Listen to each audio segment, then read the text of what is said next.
આજે આપણે વિસાવદર તાલુકાના જેતલવડ ગામમાં આવ્યા છીએ.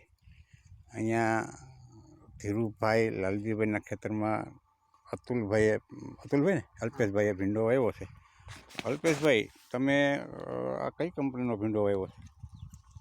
કઈ કંપનીનો વાવ્યો છે? પાયલ 1916 ભીંડો તમે વાવ્યો છે? હા. અચ્છા, હવે કેટલા વીઘામાં તમારા ભીંડો છે? 7 વીઘામાં. 7 વીઘામાં. કેટલું બિયારણ નાખ્યું અમે? 8 કિલો નાખ્યું. 8 કિલો બી નાખ્યું છે. એટલે સરસ. તમને આ પાયલ ભીંડો કેવો લાગે છે? બહુ સરસ. બહુ સરસ છે. હા, એની જે સિંગની જે ક્વોલિટી છે એ બજારમાં કેવી રીતે આપણે વેચવા જઈએ છીએ?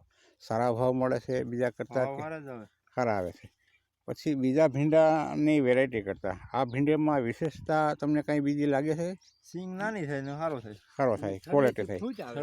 પછી આ ફૂટ છે, બરાબર ને? આ થળિયેથી તમે આપણે જોઈ શકીએ છીએ કે લાંબી લાંબી જે ફૂટ ઘણી બધી નીકળે છે અને એમાં પણ જે સિંગ છે એ આવે છે, જેથી કરીને એનું ઉત્પાદન વધારે તમને દેખાય છે.